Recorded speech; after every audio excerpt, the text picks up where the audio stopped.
Hello my friends, it's the 6th of July 2016. Mr. Max Bliss in the southwest of France. It's now about approximately just after 9 o'clock in the morning, and the planes are out there leaving their persistent contrails, which may well be created artificially and therefore be chemtrails. There simply can be a little bit of extra sulfur added in the fuel or added into the exhaust that would be enough to create these contrails. And according to Dr. Stephen Salter, when I spoke with him at the Cambridge Solar Radiation Management Conference at Cambridge University last year in March, it would only take a bucket full of material per flight in order to be creating these trails that would expand out to create cloud cover for the purposes of blocking out the sun, obscuration, solar radiation management, altering the albedo of the planet, the reflectivity.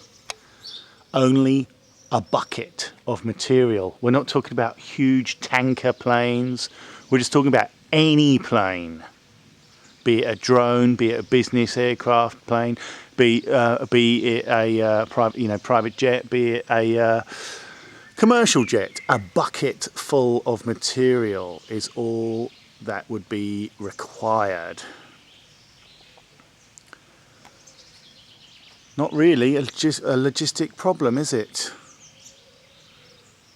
So the question really we have to ask ourselves: could these geoengineering techniques, these climate engineering techniques, be employed deliberately to create changes in our weather patterns that has people alarmed following years and years and years of propaganda? Could they be used to manufacture public consent for the uptake, the global uptake of sustainable development?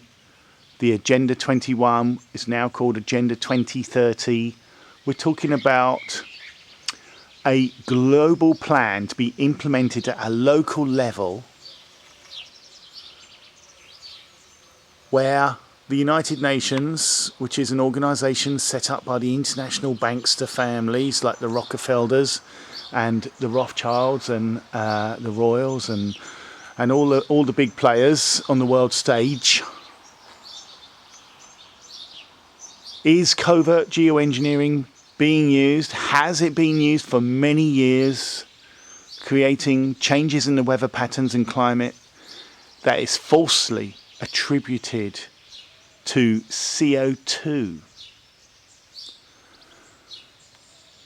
Are we seeing a huge agenda unravelling in front of us, where contrails are deliberately dispersed, the aerosols from the contrails are deliberately dispersed into the atmosphere? Crystal growth and crystals, cloud generation, this is all researched and developed as part of climate engineering programs, which are supposedly the solution, the technical fixes for the global warming threat. However, it depends on what height you're starting to build your aerosol layers in the atmosphere. It doesn't necessarily mean it will cool the planet. It can warm the planet. And contrails, the net effect of contrails, it has been known that they will warm the planet, trapping in parcels of air. We all know that on a cloudy night during winter you're unlikely to get frost. You need a clear night for the infrared radiation to escape. So there are different methods that contrails can be used to alter the weather. Apart from creating blankets of cirrus clouds which trap in the air that actually heat us up, you've also got the understanding that the ice crystals which are formed are just as effective at cloud seeding to alter the weather for weather modification as using dry ice. That was experimented with back in the 1930s. In the 1940s it became very public with Project Cirrus from General Electric. And it's widely understood that under the right conditions it's very effective. Don't believe all the poo-pooing, oh, we're not too sure if it works yet. That's absolute nonsense, deliberately designed to stop you inquiring further. Yes, it works. Yes, it's been used many times. In fact, there are 52 nations, according to the World Meteorological Organization, which is an organization that's part of the United Nations. The WMO state there are 52 nations with full-time weather modification programs. There was a terrible forest fire in China in 1987. And it was requested, the Chinese requested that the United Nations deploy rainmaking cloud seeding operations in emergency to quell the fire. They did this. I have a report for this. They did this, and lo and behold, it rained on demand and helped put out the forest fire, 1987. So yeah, sure, it works. They understand that. You can see that there's a very strong likelihood that this particular contrail we just seen from that plane, there's a little puff there at the beginning as it started. I think there's no doubt about that whatsoever. These are deliberately created contrails. These contrails also change the electrical and thermodynamic properties of the atmosphere. So therefore you can begin to change the pressure of the air. You can warm it up, you can turn it into a high pressure area or a low pressure area depending on what charge these have. There are patents from Rolls-Royce about suppressing contrails, which means you can turn them on and off. But not only that, the patent I'm talking about is moisture dispersion, has the design to deliberately use ions and charge these contrails. We also see lots of waves. There's a few waves there.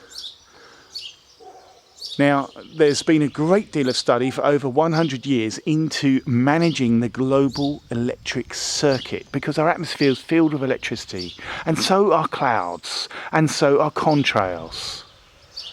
So that means this area now can be charged in a different way. We're talking about ionisation here. We're talking about a very long-term strategy, research and development into controlling the weather. The scientific framework was established over 100 years ago by men like J.J. Thomson, Oliver Joseph Lodge, C.T.R. Wilson, and many, many others.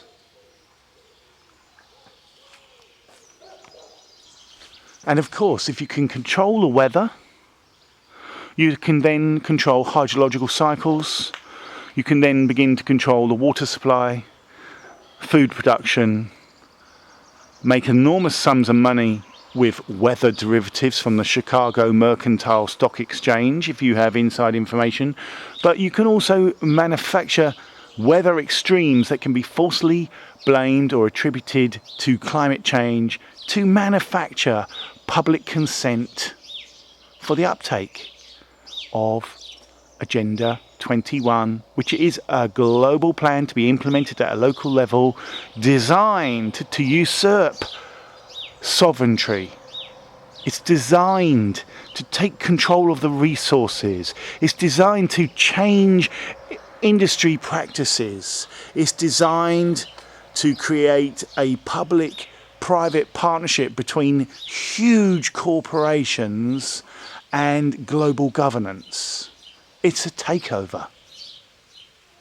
So the military-industrial complex have a very long history of research and development into weather modification.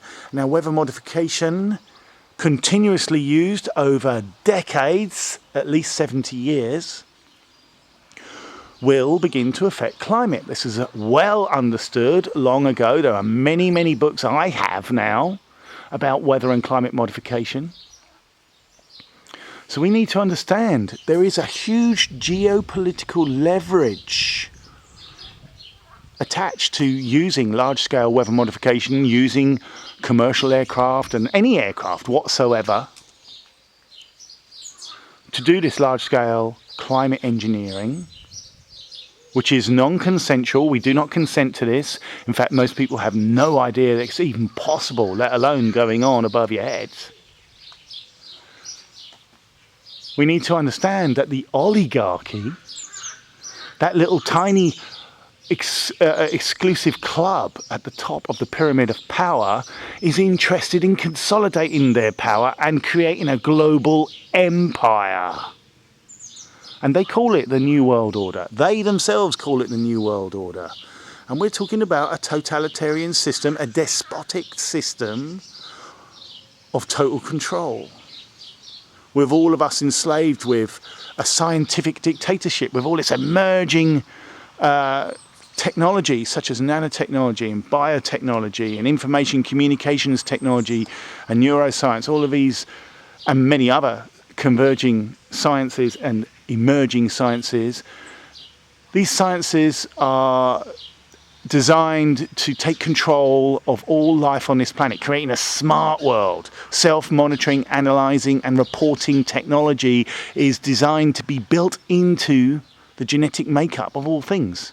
Smart plants, transhumanism or human enhancement, with technology be put into people, total tracking, total monitoring, total control. That's tyranny. And that is the goal.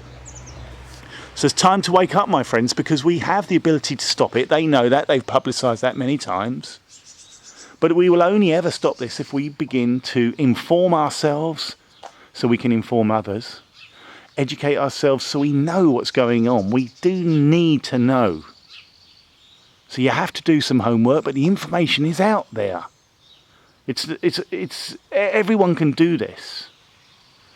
And when enough of us know and we start to hit critical mass, their lies will be so transparent, everyone will realise it'll be very, very difficult for them to move forward with their hideous, despotic agenda.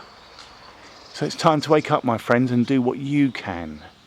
You have to be the change you want to see, because they've kept us in a state of apathy, and we need to become positive. We need to take action. We need to become campaigners. We need to actually take heed of what's happening and say no.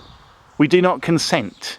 In fact, our government system is a fake democracy system. We need to make massive changes to a government system that would then encourage self-governance, have direct democracy where we have referendums on all the different issues, and people have to contribute by taking part in the decision-making process. And this is very, very, very possible. It's not fantasy. And it could be quite painless. We need to take away the power of this very small group. The politicians are merely puppeticians for the oligarchy. So we need a system, a transparent system of self-governance. And it's not that difficult to implement. Politicians realistically ought to be just members of the community who are trying to craft policy but have no power to vote on it. That power should be given to the people. We should have a real democracy, direct democracy, not the fake democracy we've been conditioned to accept. We need to change it all. It's time to wake up, my friends. Take care. Do all you can, because we are the resistance. It is up to the people. You can't rely on the experts. It's time to wake up, my friends. Do what you can, research all you can, and tell as many people as possible. Take care, and bye for now.